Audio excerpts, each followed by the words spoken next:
As we look around us, we can see that there are places in our world that's around us and in society, sometimes very close to home, where evil very much appears to triumph unabated. We can see this sometimes in terms of oppressive governments. If you watch the news, if you pay attention, if you listen to any of the things that have been happening or pay attention to what's going on around the world, we definitely can see places where oppressive governments advance their evil or their abuses, and otherwise they sometimes just look the other way. Sometimes we can see this in certain countries whereby there is one faction that is oppressing or over another or causing difficulty, and the government just sort of turns a blind eye to that and, in a sense, just endorses it by that. We can see it in terms of slave labor, where that happens in some parts of the world. The products that we take in our consumerist United States are sometimes produced in slave labor type conditions in other parts of the world. When you get into it and see what the lives are like of some of those people in those situations, we realize how awful they can be. And there's no way out. There's no way they can possibly see they can get out from under them. We also can see it in genocide, where one group will put down, will kill, will maim, will do anything they can to make life miserable for another people group. We can see this on an ethnic basis. We can see this in terms of racial. We can see it in terms of different tribes. And for you, if you're living in that situation, it can seem like there's no answer, no hope, no way to go, no way to get away from any of it. It's like it's all in the system and there's nothing that can be done. We can see it in terms of oppression and persecution for Christians in different parts of the world, where it seems like there's no relief, as though there's always going to be some way that Christians are going to be minimized, that they're going to be in danger, they're going to be threatened, their possessions are going to be taken, their rights are going to be trampled on. We can see that with Christians. We can also see it in abusive domestic situations, some of which are very sad, some close to home, some a distance away, some you just hear about in the news, whereby in a family or small situation we can hear there's a terrible, terrible abuse and rights and people being tremendously hurt, damaged for life, and things happening in abusive family situations. Or we can see it in the larger sex trafficking industry in terms of what takes place. Again, people caught in it, and nothing seems to be able to be done to deliver them. And no matter what you might do to sort of put a stop to it in one corner of the world, there's still 9/10 of it that's still all flourishing and prospering and advancing. We can see it in terms of war and military oppression. We've seen that certainly in the last couple of years in terms of over with Russia, Ukraine. We see it in other countries in terms of what the difficulties that are brought on people because of war and because of the oppression that a government might take against their nearby neighbors when that government is sort of defenseless and can't do anything for them. But you know, for all these, I gave you 7 examples. For the 7 examples I just gave you, the distance from us often influences our emotional empathy that we have. All of those things I mentioned to you, if they're on the opposite side of the world, or you just saw it in the news last night, or you heard it on the car radio as you're driving someplace, it's sort of like, yeah, that's the news. Okay, what's the weather forecast? And we go on. But when it's close to home, immediately we have greater empathy. If you have connection with someone that's in one of those situations or has been in one or close to one of those, instantly you have an awareness and a sensitivity that it's like it gets turned on all of a sudden at that particular time. There are cynics that would ask questions. When they see situations like the 7 examples I gave you, they ask questions like, can there be a good God who is over all of this and who allows it to happen? And so as you might try to share your testimony of faith in God, they turn to you and say, how can a good God let this example or that example happen in the world? And they, with their snide remarks, with their cutting and sometimes almost unanswerable questions, they might begin to question, can God be good if God is allowing this? Or on the flip side, can God be all-powerful to be able to deal with this? One example after another after example, we can see oppression, and we can think in all of these, will evil always triumph? That's the title of the message for today, is will evil always triumph, because we can see example after example that seem to go unanswered, that give basic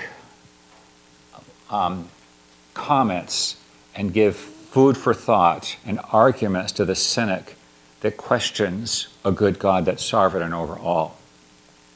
Solutions that come to most people's minds often must include some sort of removal of the abuser, whoever the abuser happens to be. Whether it be a country, whether it be a sex trafficker, whether it happens to be the abuser in a family or domestic situation, or whether it happens to be the society that allows some sort of oppression of another group. If that oppressor was just removed, everything would be solved. And a simple solution seems to be there and so obvious. Why can't that just happen?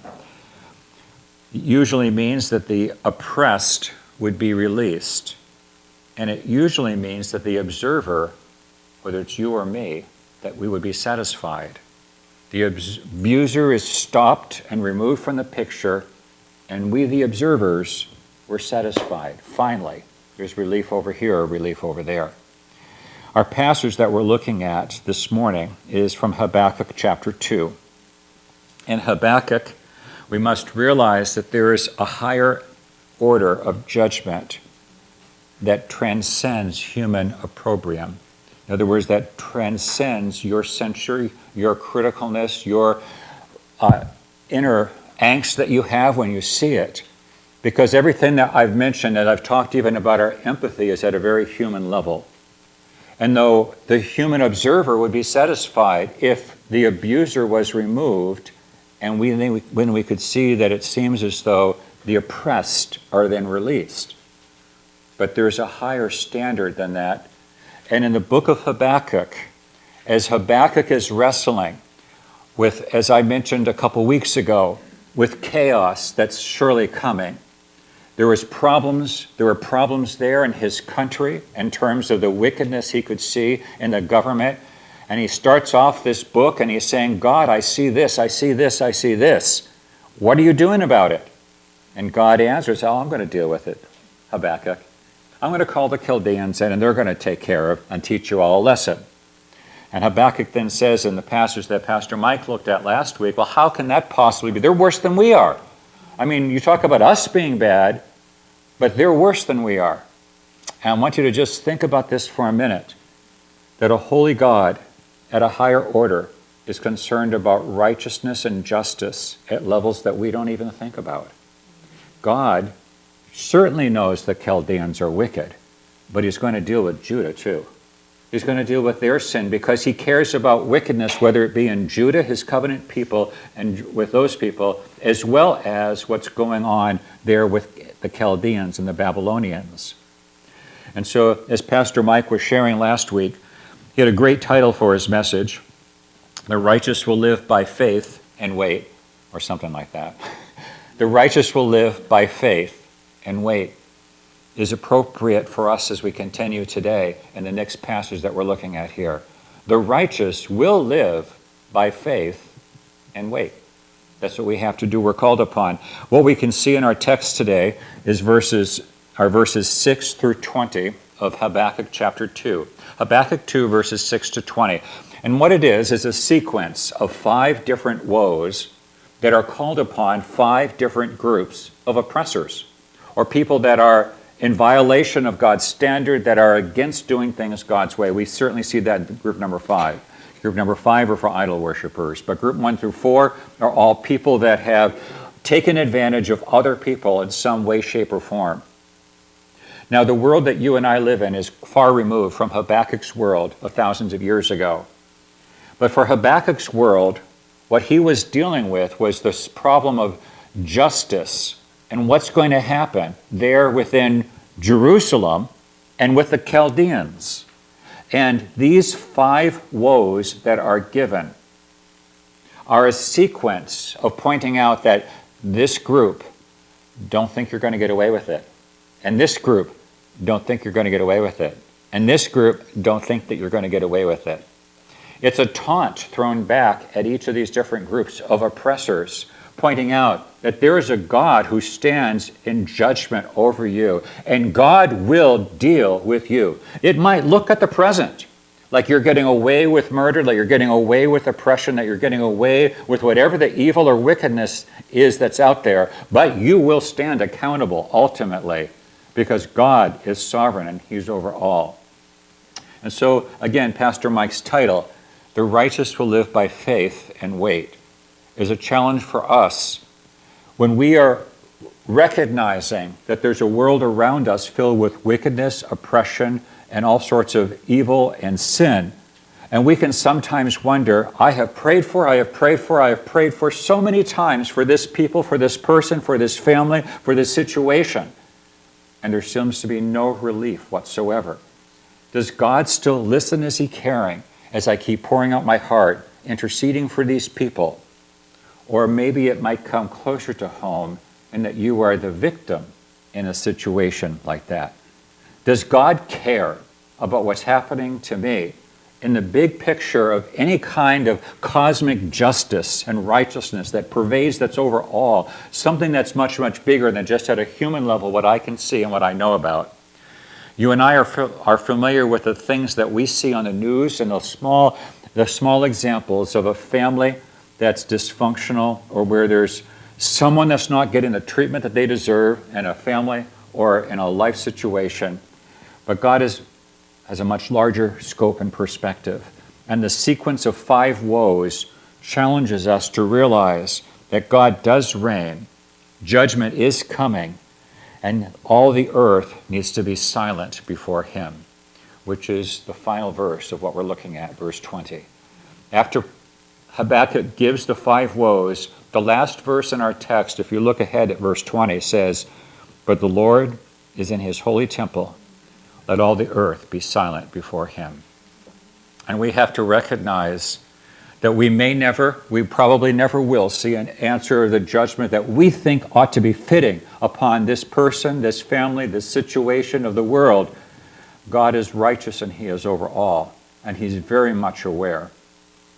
So as we go into this sequence of woes that is before us, Habakkuk's world was one whereby the Chaldeans were threatening, and the Chaldeans were about to be God's instrument of judgment on the people of Judah because of their wickedness. And God is going to use them as a tool, as an instrument to bring judgment. Habakkuk complains and says, how can you use them? They're worse than we are. They're more wicked than we are. That's the end of chapter 1 and into end of chapter 1. And then God gives an answer starting in the beginning of chapter 2. And as Pastor Mike got through the verse, by the time he got to chapter 2, verse 4, we have that text that is repeated in Scripture.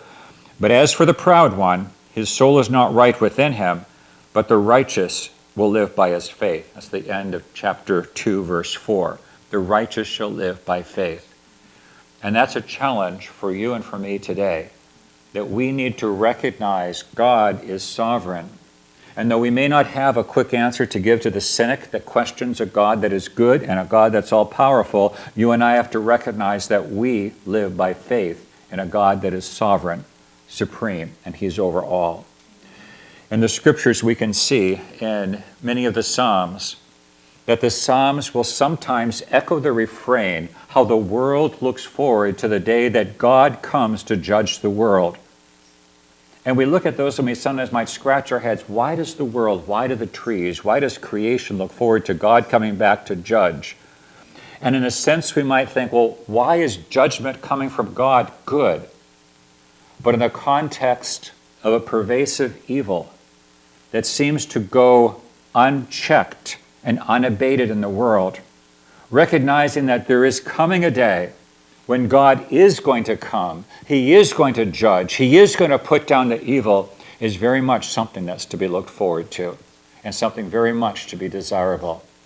The coming day of judgment when God returns, the coming day when God stands and brings into account all those, that is a good day. Because on that day, righteousness and justice will triumph. And evil and wickedness will finally be put down in an ultimate sense, an ultimate way. The book of Revelation, of course, recounts for us an unfolding of a sequence of judgments that God is going to be doing that are all going to be part of that final great day of the Lord in terms of how the judgment comes through a sequence of events. And we can look in the book of Revelation and see God very much is going to be dealing with the evil and wickedness. But it needs to give us encouragement, and it needs to give warning to those that are the oppressors in every situation. So as we look here at our 5 different woes, the first woe that we look at is in verses 6 through 8. Habakkuk chapter 2, verses 6 to 8.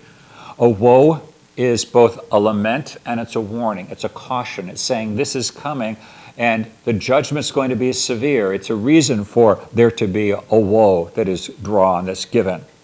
Verses 6 through 8. I'll read those. Habakkuk 2, verse 6. Will not all these take up a taunt song against him, even mockery and insinuations against him, and say, woe to him who increases what is not his? For how long? And makes himself rich with loans.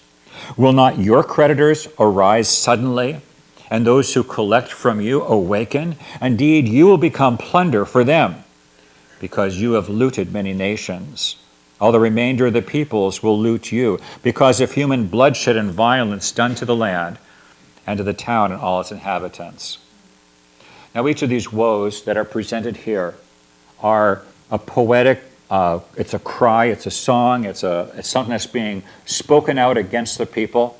And it's spoken in the context of Habakkuk's world. It's not spoken in terms of sex traffickers today or abusive family situations today that you and I might see. This is Habakkuk's world. And what we can see through this sequence of woes is that God cares about a number of different situations that seem to go unanswered in the world.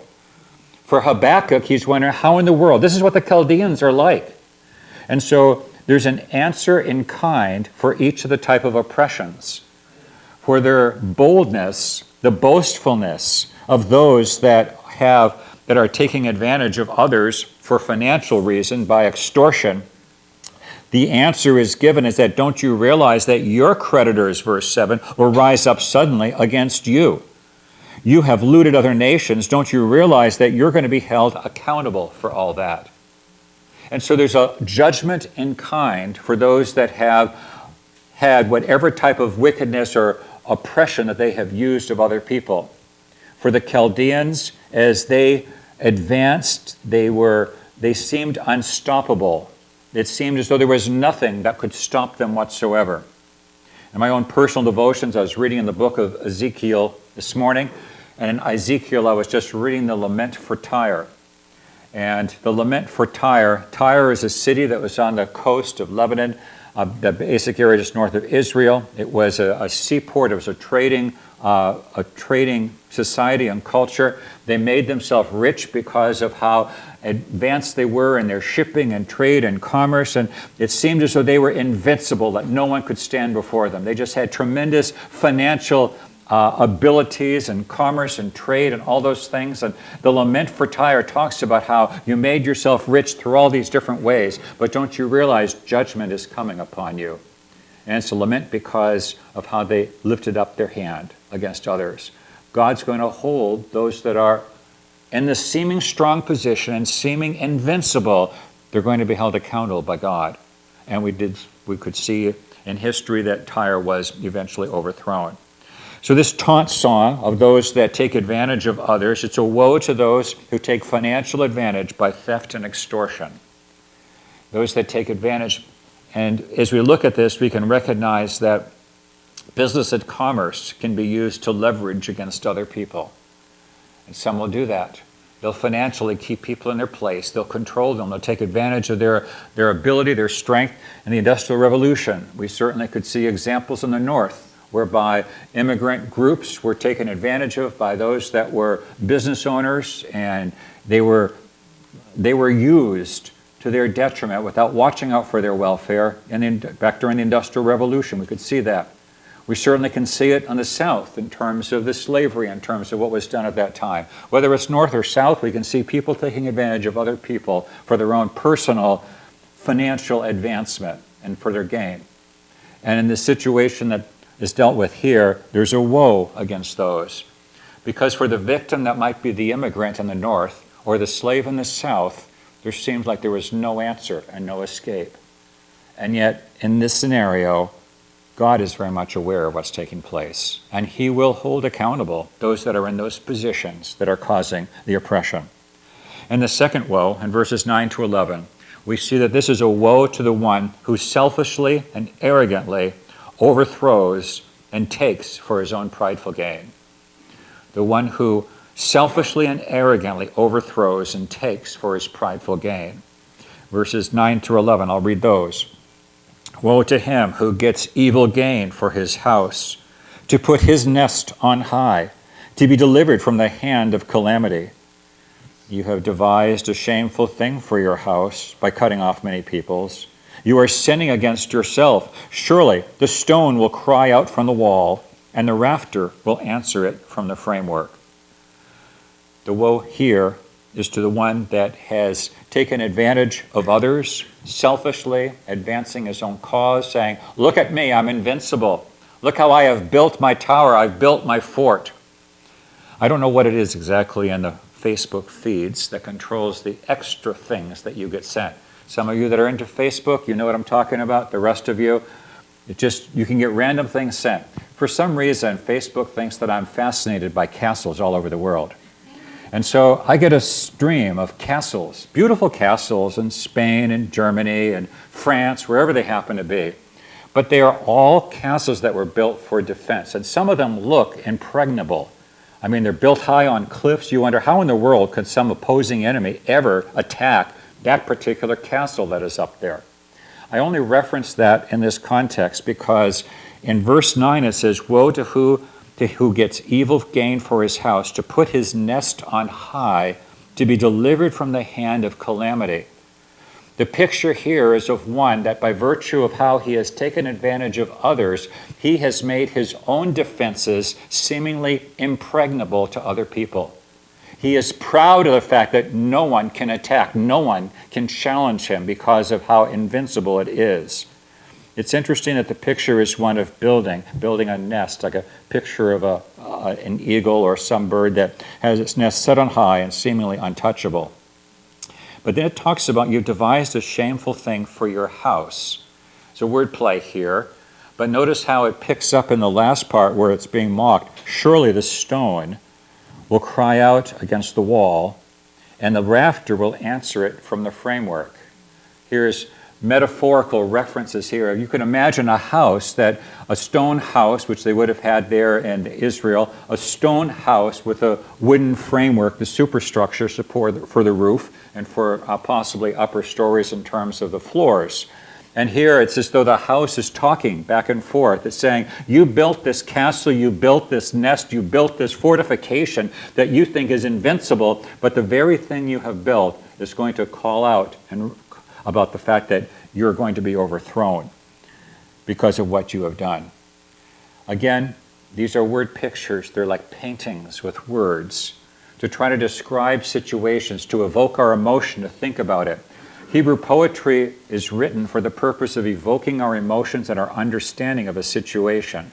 Not necessarily literal, because there are figures of speech that are used, and we find that here. Here it's saying, you have built this great edifice that you think is impossible to be overthrown, and you put your confidence in that. You're prideful of that, but even what you've built are the seeds for your own destruction.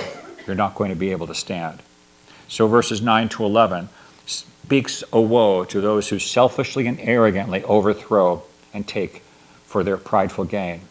In verses 12 through 14, we see here a woe to the one who destroys human life. The reference here is to bloodshed and to how life matters little. Life matters nothing at all. I remember from history class, I think it was in high school, where it talked about how the value of human life was something that was valued and appreciated in some cultures, but not at all in other cultures. And we can see that in different societies, different cultures over time. Here is a description of those that have used bloodshed and could care less about human life. Verse 12, going down through verse 14. Woe to him who builds a city with bloodshed, and founds a town with violence. Is it not indeed from the Lord of hosts that peoples toil for fire and nations grow weary for nothing? For the earth will be filled with the knowledge of the glory of the Lord as the waters cover the sea. I had mentioned before that there are certain nuggets that are sort of scattered throughout the book of Habakkuk, and this is one of them right here in verse 12. In spite of the person that has no care, no concern for human life means nothing to him, to this country. We can see this in country and after country, and empire after empire. As people groups are overthrown, and those that are overthrown are either ruthlessly killed or tortured or put to death, or in some way they are made to become slaves for whatever the master building projects are of that society. You take your pick, you look around, think of the great wonders of the world that still exist today. Architectural wonders often built with slave labor of vanquished peoples. Their lives meant nothing to them. And the point here is that you who build this town with violence, don't you realize that you're just like building it as though it's fuel for a fire, and it's not going to accomplish anything. But the glory of the knowledge of the Lord, that is what the earth is going to be filled with. You think that your reputation is going to fill the earth. It's God and his reputation that really ultimately is going to last. So here, the woe is on those that have no use for human life whatsoever, but God is the one, and knowledge of him is what shall prevail ultimately. The fourth group that we look at then is verses 15 through 17. Woe to the one who uses drink and violence. I alluded to this passage during the lesson this morning from Titus, but here we look at verses 15 through 17. Verse 15, woe to you who make your neighbors drink, who mix in your venom, even to make them drunk, so as to look on their nakedness.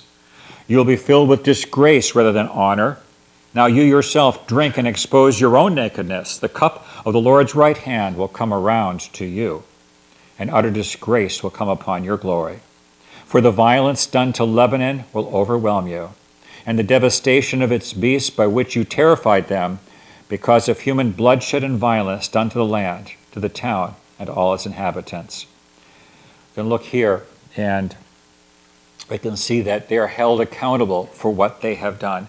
Using drink, using alcohol as some means to overthrow, and also tremendous violence in terms of how they have destroyed. Verse 17 mentions that. Violence, bloodshed, devastation, all of these have been wrought against other people. Another oppressor. So this is our fourth oppressor. They're all different oppressions that the Chaldeans could have used in some way, shape, or form, but the sequence of the woes points out that God is well aware, that God does see, that God does know what's happening. And he's going to bring into accountability those that have lifted up their hand and oppressed others. The last group that we look at then, the fifth group, the fifth woe, is to those who put their confidence in their man-made idols, in verses 18 through 20. Verse 18. It starts out a little bit differently. It doesn't begin with a woe at the very beginning. Instead, it's interspersed in the middle. But it begins with the idol. What profit is the idol when its maker has carved it? Or the image, a teacher of falsehood? For its maker trusts in his own handiwork when he fashions speechless idols. Woe to him who says to a piece of wood, awake, to a mute stone, arise. And that is your teacher? Behold, it is overlaid with gold and silver. There's no breath in it at all, inside any of it. And with a taunt and with mocking with scorn, this woe speaks the foolishness of those that put their trust into different idols. In our Western world, in America, you and I may not see a lot of idolatry with idols, stone, silver, gold, gold-covered wood, whatever it is. There are some, of course, and it's spread around, not like some other parts of the world. But I'd like to go ahead and point out that an idol is anything that a person makes that he puts his trust in. And we may not have idols formed in the fashion like creatures and like people today in our country. There are many things that people build and make They become their own idols that they put their confidence and trust in. We find in Scripture that sometimes are spoken of as idols of the heart that people have. Idols in their heart whereby they bow down, they worship, they care about something. It is their God to them. An idol and a god in the old world was something that the people would go to meet a specific need. If you had a need for protection, you worshiped a certain god. You gave to him or her to get back something in return. You wanted to have fertile crops, you gave to a certain god to get back blessing on your crops so your crops would prosper. You were a seafarer, then you would worship a certain god to keep you safe as you went out on the seas, to protect you from drowning, protect you. You basically, it was a give and get. You give to them to get something back. And you expect that your happiness and your deliverance will come because of that which you have given to get something in return. In a similar way, people can have idols today. They invest their money in their hobbies to get satisfaction. They invest their money in their jobs, and they have a commitment where the job is everything to them. It's their whole life. You'll hear testimony of people that talk about how my job, my work, my business, my whatever it was my whole life. Not everyone's built that way, but some are. And their whole lives revolve around that job, or the pursuit of that pleasure, or the pursuit of that substance, or the pursuit of that whatever it is to get satisfaction, all of which are to get that which only God can give. Only God can give satisfaction. Only God can give deliverance. Only God can give hope, and only God can give peace. And an idol that is anything a person goes to get that which only God can provide. And this is why, as the people made their stone and wood idols, they are mocked, because these things that are just made with your own handiwork, you make it with your own hands. How can it possibly satisfy? And we need, as humans, something bigger and greater than ourselves to give satisfaction, to give peace. God's placed that desire that in each one of us, and we need something that only God can satisfy and only God can meet. And they're mocked here at this time, those that put their trust in idols, because no matter what they put their trust in, either thousands of years ago in Habakkuk's day, or no matter what people put their trust in today, it can never and will never satisfy. Only God can satisfy, and only God can meet the need, which is answered as we get to verse 20. Because after they're mocked for that, it is but, verse 20, the Lord is in his holy temple. Let all the earth be silent before him. So after this string of 5 woes against 4 different types of oppressors, and those who trust in their own handiwork in terms of what's going to satisfy and meet their needs, Habakkuk, as he gives this to us, observes God is in his holy temple. Let the earth be silent before him. Going back to the beginning, I said at that particular time, Pastor Mike's message last week was, the righteous will live by faith and wait. Applies when there are oppressive situations around. The righteous will live by faith and wait.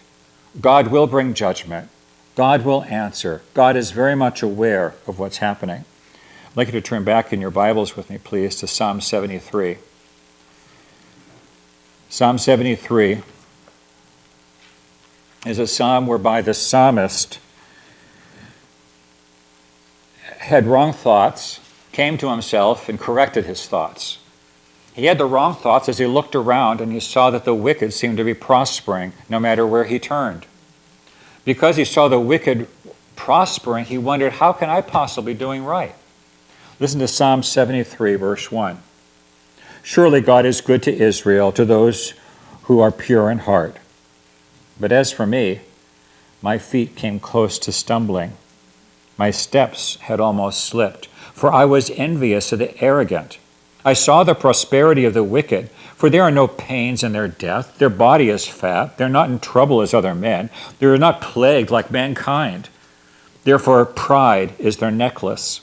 The garment of violence covers them. Their eyes bulges with fatness. Their imaginations of their heart run riot. They mock and wickedly speak of oppression. They speak from on high. They have set their mouth against the heavens, and their tongue parades through the earth. Now, don't those 9 verses describe the people that Habakkuk is talking against and the woes? There's point after point that parallels that in terms of this group. And the psalmist is saying, they seem to be prospering on every single hand. There's nothing that stops them at all. Going on further, in verse 10 and 11, therefore his people return to this place, and waters of abundance are drunk by them. They say, and here's what I want to call your attention to, how does God know? Is there knowledge with the Most High? And this questioning that the wicked seem to say, there is no God, I can do what I jolly well please, I can take advantage, I can oppress, and I can advance my causes and lift up my throne however I want. And they say God doesn't care. God's not aware of it. But the psalmist points out God is very much aware, and God knows. And the psalmist then comes to himself, and he comes back. In verse 15 he says, if I had said, I will speak thus, behold, I would have betrayed the generation of your children. When I pondered to understand this, it was troublesome in my sight. Until I came into the sanctuary of God, then I perceived their end. Surely you will set them in slippery places. You cast them down to destruction. How they are destroyed in a moment. They are utterly swept away by sudden terrors, like a dream when one awakes. O Lord, when aroused, you will despise their form. So the psalmist answers his own questioning heart, his own troubled heart, his own conflicted heart as he's trying to work this out. He sees the wicked advancing all their causes. He thinks, I must be doing something wrong. Look at how they're advancing. Until, as he says, I came to myself, and I said, if I said all that, I'll be wrong. I pondered to understand this. Verse 21, the psalmist says, when my heart was embittered, I was pierced within. I was senseless and ignorant. I was like a beast before you. Now, I'd share this verse for you to think about. When you and I question God about whether or not he's in control, the psalmist is saying we are no different from the beasts in terms of being senseless and unaware of who God is. Remember, Habakkuk had closed with saying, the Lord is in his holy temple. Let all the earth be silent before him. And you and I need to keep that proper sense of recognizing God is on his throne. And in spite of how wicked might advance through different people groups around the world, oppressing others, with wickedness in high places in our own country or in others, with the advancement of certain ends that different people might be advancing, their own wicked causes, they seem to be getting away with murder. They seem to be getting away with their own wickedness and perversions on every side. And a Christian can sometimes wonder, does God see and is God aware? Well, the psalmist goes on and he recognizes, Lord, with your counsel you will guide me, and afterward receive me to glory. Whom have I in heaven but you? And beside you I desire nothing on earth. My flesh and my heart may fail, but God is the strength of my heart and my portion forever. For behold, those who are far from you will perish. You have destroyed all those who are unfaithful to you. But as for me, the nearness of God is my good. I have made the Lord God my refuge, that I may tell of your works. And I would share in closing here that as I identified this morning, 7 different oppressions. Either those oppressive governments who advance their evil or their abuses, for those that tolerate, put up with, that benefit from slave labor, for the genocide, racial, tribal war that we can see around the world, oppression of Christians in some countries, abusive situations domestically and in families, sex trafficking, or for war and military oppression.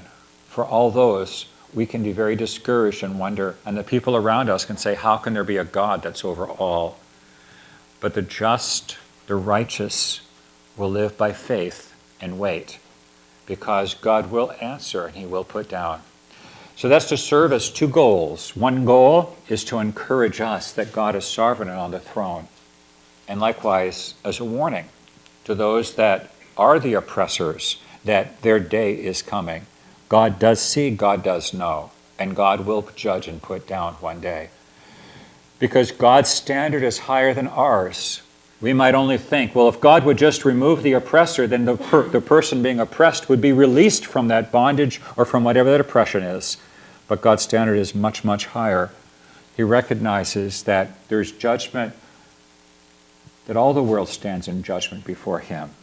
And he will, in his time, deal with the oppressions and with the evil in his way. Habakkuk was wrestling with it. It's the problem of evil in the world. That's how you define it from a philosophical standpoint. How do you explain or answer the problem of evil? And Habakkuk was wrestling with that. And these woes are an acknowledgement of the fact that God shall deal with the problem of evil in the world. And justice shall be brought into God's timing. At the beginning, Habakkuk began by saying, there's a problem in Judah. I can see violence and I can see iniquity here, chapter 1, verses 2 and 3. And Habakkuk was very closed, like he had blinders on, and he could see the problem in terms of Judah and Jerusalem. And in a way, Habakkuk had eyes like you and I. We think if God would just remove the oppressor, then the oppressed would be released. And that's Habakkuk looked at it in verses 2 and 3. But God's perspective was much bigger and grander. Yes, God was going to bring judgment on Judah, and he was going to use the Chaldeans, but he was also going to hold the Chaldeans accountable for what they were going to be doing, because God's perspective is much bigger. We see in terms of eyes that can only see for 70, 80, or 90 years. God sees in terms of an eternity, that justice will be dealt with in his time, in his way. And so, as I shared a couple of weeks ago, we need to recognize that God will deal with chaos his own way and in his own time. But we have to trust him to put down the oppressor so that his will can be done. And that all the earth be silent before him. For the Lord is in his holy temple. Let's close in prayer. Heavenly Father, we acknowledge that you are God and that you are on your throne. We can see wickedness and oppression happening as we watch television, as we read newspapers, as we listen to reports, as we see other reports through different media, whether it be in Asia, whether it be with China, whether it be with the Soviet Union, with Russia, whether it be in Africa, whether it be with drug trafficking, with human trafficking in South America, in the United States, whether it be domestic abusive situations we hear about in our own backyards, in our own towns.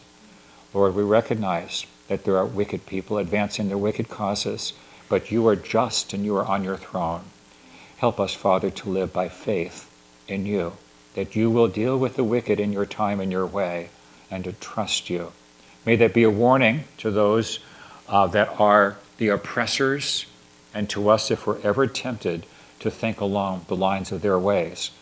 But may we also be encouraged to recognize you will deal with things in a righteous and just way in your time. We praise you and acknowledge that you are the God that's sovereign, that rules over all, the God of creation, the God who exists. Unlike the idols that can't speak, that can't move, that can't talk, you are the God who is, who exists. We worship you and lift your name up on high. Help us, Lord, I pray, to walk and live by faith and trust in you and your time. In Jesus' name, amen.